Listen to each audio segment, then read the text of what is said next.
topdan deyir çəkişlərdə yoxsa, vallahi billahi mən çəkişlərdə varam, amma belə baxıram siz məni izləmirsiniz.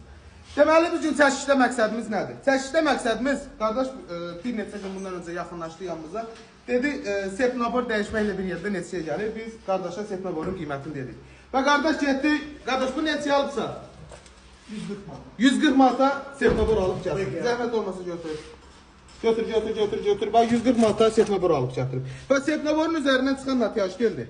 Bax biz buna bugünkü günü fikir verməməyimiz, hansı ki səhlənşər yanaşmağımız, bugünkü gün qardaşı 2000 manat məbləğində xərcə sala bilərdi. Bax görürsən sepnaborda yağlama nə dərəcədə gedir. Bax bu yeni sepnabordur. Bax bu da avtomobilin üzərindən çıxan keyfiyyətsiz sep komplekti. Son zamanlar bu cür detallar demək olar ki bazarı zəbt edibdir. Hansı ki 50 manat, 60 manat müştəriləri deyirlər ki aşağıda gəlin bizdən alın. Müştərilər də gedirlər alırlar oradan. Yaxınlaşırlar bizim servisə. Biz o servisdə həmən detalı dəyişəndə sonra da deyirlər ki usta falan detalı dəyişdi amma problem aradan qalxmadı.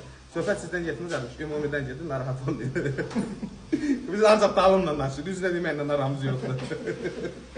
Yəni əziz qardaşlar, əziz ustalar, hansı ki deyirlər ki Hyundai keyfiyyətlidir, Hyundai dözümlüdür, BMW dözümlüdür, Mercedes dözümlüdür, vallahi billahi heç bir modelin üzərində bu cür detallar gəlmir. Bugünkü gün bazarın 90% Chevrolet ehtiyat hissələrlə zəbt olunur və zəbt olunma səbəbi də bax bu cür gedib 15 manatlıq, 20 manatlıq detalı 5 manat, 3 manata vermə səbəbləridir.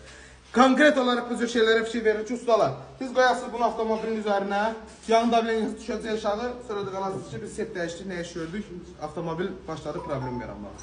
Öpürəm, özünüzdən müğayət olun, sizə bax ki, bu qədər gedirməli eləyəsiniz, əziz satıcılar.